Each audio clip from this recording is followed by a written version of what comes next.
Welcome. My name is Christine, and you're listening to the podcast Coming Up for Air.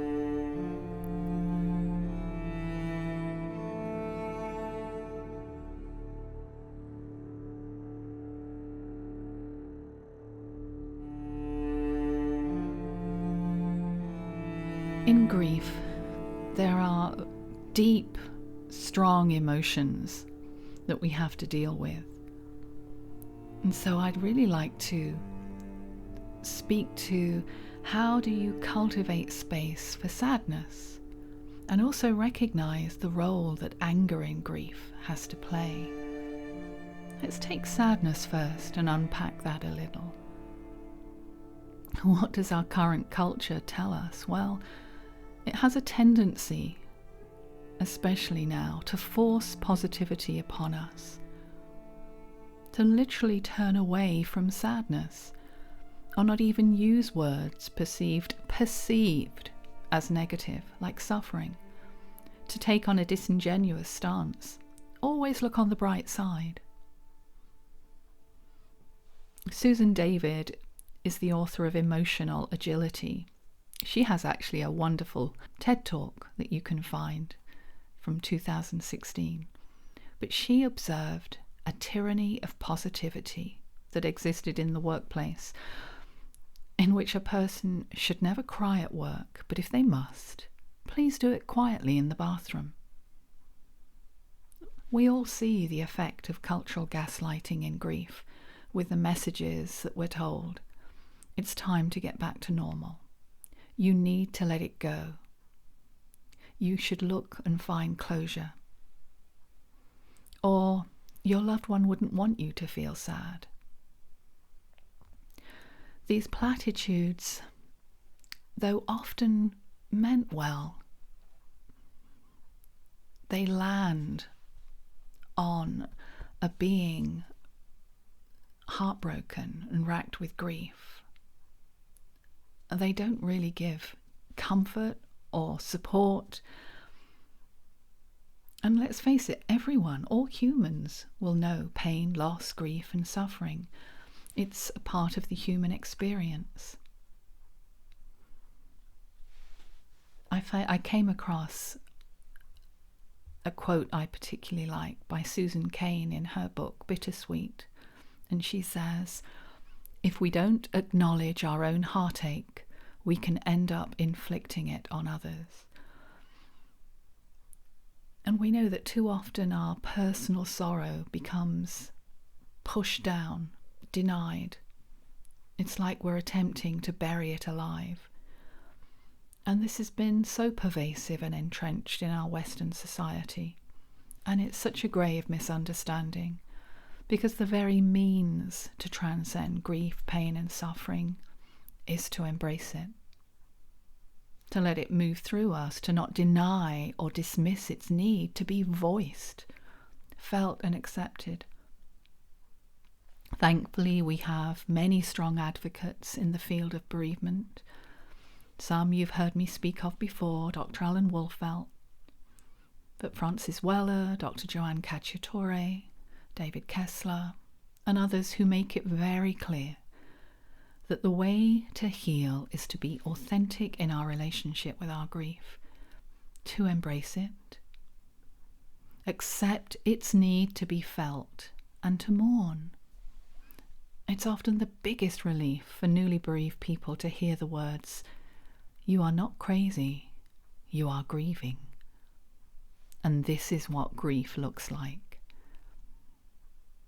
Another component that I know can be very concerning or frightening is grief-induced anger.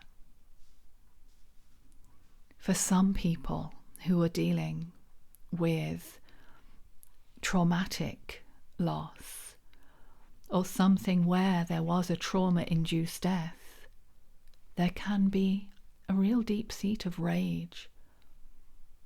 But anger itself, when it comes in grief, it can be like a protective shield. And it's not just resistance to reality, it's a defense mechanism. our primary pain of grief is this devastating vulnerability of loss. And it's too big to feel all at once. And so sometimes our anger can act as a buffer, and it can give us a sense of power, that feeling, I'm furious, I'm so angry, when we feel utterly powerless and helpless. And so instead of immediately trying to surrender or dissolve anger, it can be important to honor the anger as a protector, to recognize when anger is trying to protect the heart from breaking further. It's like your anger is standing guard for you.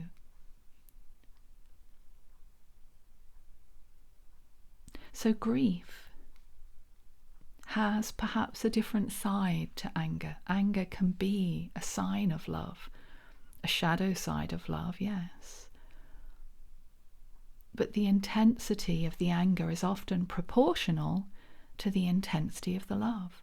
If you didn't love them so deeply, you wouldn't be so furious that they're gone. And so if we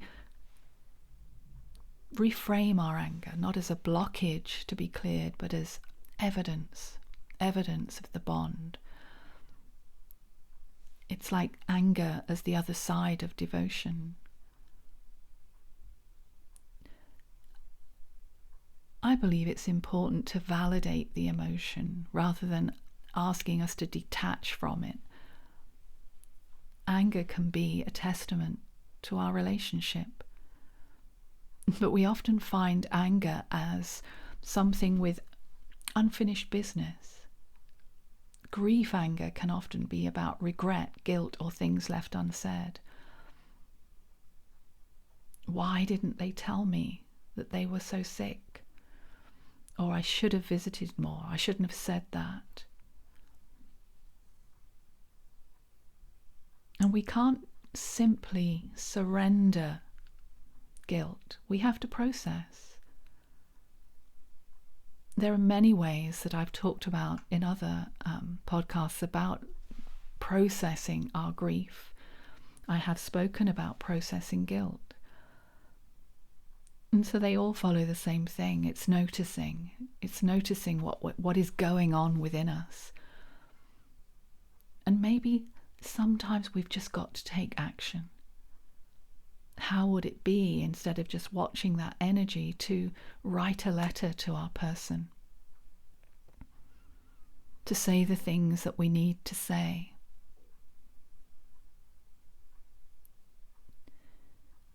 The anger is a signal of broken connection that needs to be verbally or ritually addressed, not just energetically released. And of course, that big taboo emotion of being angry at our beloved, at the person who's died. Sometimes we don't even realize just how mad or angry we are at them.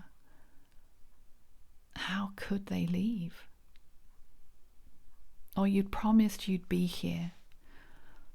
We were meant to go together. And this one can bring with it a lot of shame.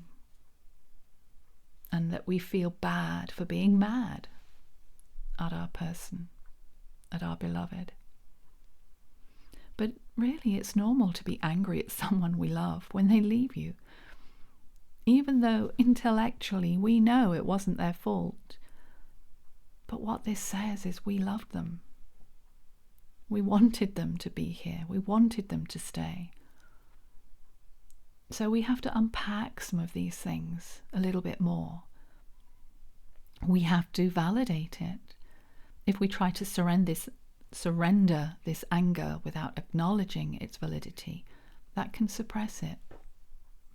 We need permission to be angry and to say and know it's because we love them and still love them and will continue to love. And what about grief anger directed at circumstances? that need for righteous outrage, the drunk driver, the doctor's error, a cruel diagnosis, that kind of righteous indignation. Again, we have to channel that anger, but we might channel it into action. Sometimes that can be so much more helpful, supportive. And this is where I see people go into advocacy work, taking legal action, or forming support groups, rather than just internal release. Because action can be a form of healing. It can give the griever a sense of agency when we feel powerless. In grief, anger can cycle, sometimes for months. And so noticing that, noticing if we need a little bit more support on being able to channel some of this in supportive ways, which is where things like ritual and ceremony can be so helpful. Remember, grief isn't linear. Anger will flare up on anniversaries, birthdays, or random Tuesdays. Anger can be a visitor that will come and go for some time. So, again, come back to noticing, be aware. It's not about getting rid of this anger forever. It's, let's get through this wave.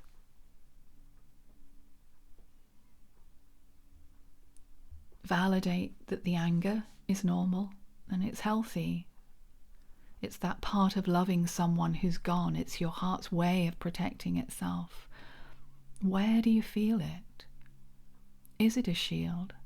Or is it a cry of, I miss you, I long for you? So we process, not just release.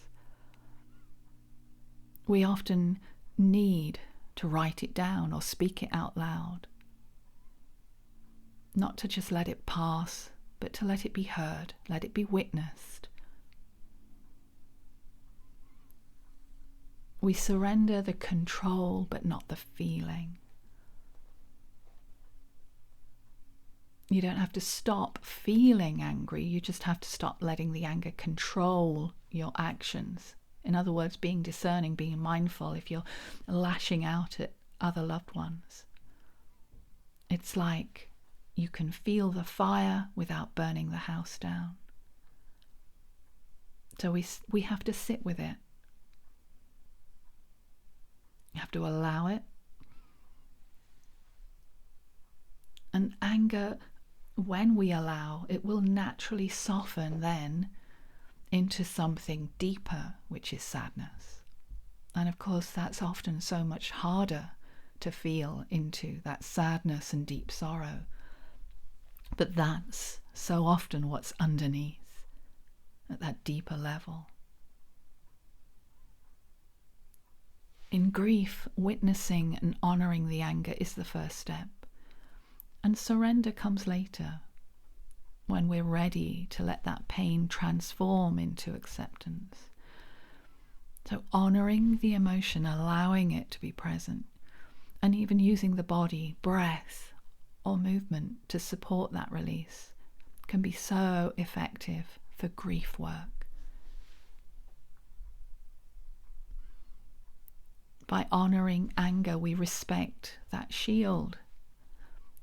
We're not trying to tear down any defense mechanism before we're ready.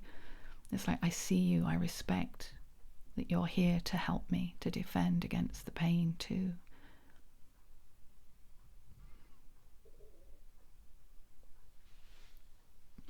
And then shifting focus to breath and movement, we move the energy out of the thinking brain into the body where it can flow, where it can release. Allowing it to be there stops that secondary suffering of feeling bad about feeling angry. And that's so crucial for preventing the anger from turning into this long-term resentment or depression. Even such things as a gentle movement, walking, stretching, or rhythmic breathing. These are signals to our nervous system that it's safe to let go of that fight mode. So, simple practice. When the anger rises, remember, it's not about fixing it or making it go away. We just invite it, sit with it, acknowledge and feel the heat of that anger right now, because it's here because you love deeply and you have that deep love for your beloved, or you're mad at the circumstances. And then breathe. Breathe deeply. That deep, deep breath into the area where you feel the tension. A full, deep belly breathing. And imagine that breath washing over that heat, not to cool it down, but to hold it. To simply hold it. And if the body wants to move, to shake, to stomp, let the energy move through you like a wave rather than a wall. And then, after all of that, I invite you to rest. When the wave passes, rest in that quiet that follows, because it will. If you've allowed yourself the process, the quiet will follow. Because this is transformative. Anger isn't a problem to be solved. It's a current of energy that, when allowed to flow, eventually clears the way for the light to enter. Because remember, the wound is where the light gets in.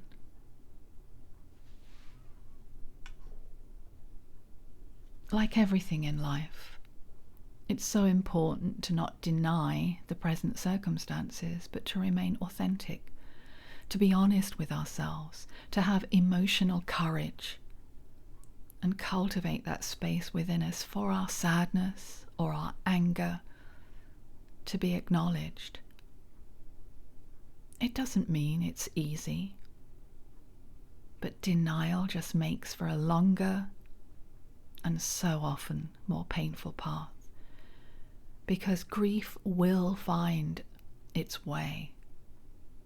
It will find a way to unfurl in the heart, to find a voice, and it gets even more demanding when silenced.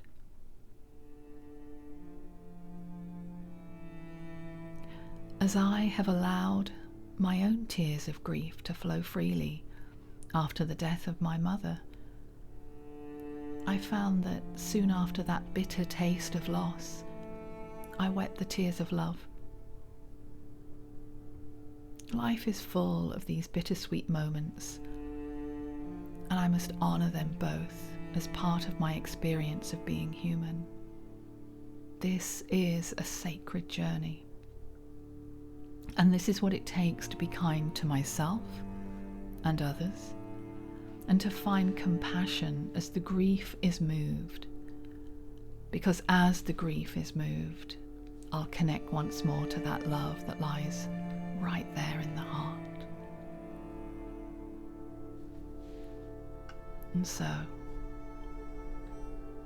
cultivate space for your sadness. Recognize when there is anger. It has its own role to play in the process of your grief and in the allowance of your mourning.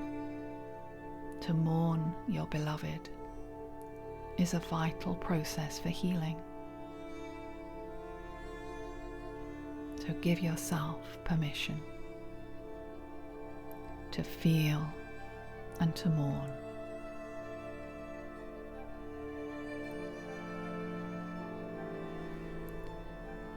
I wish peace to your hearts. Thank you so much for listening.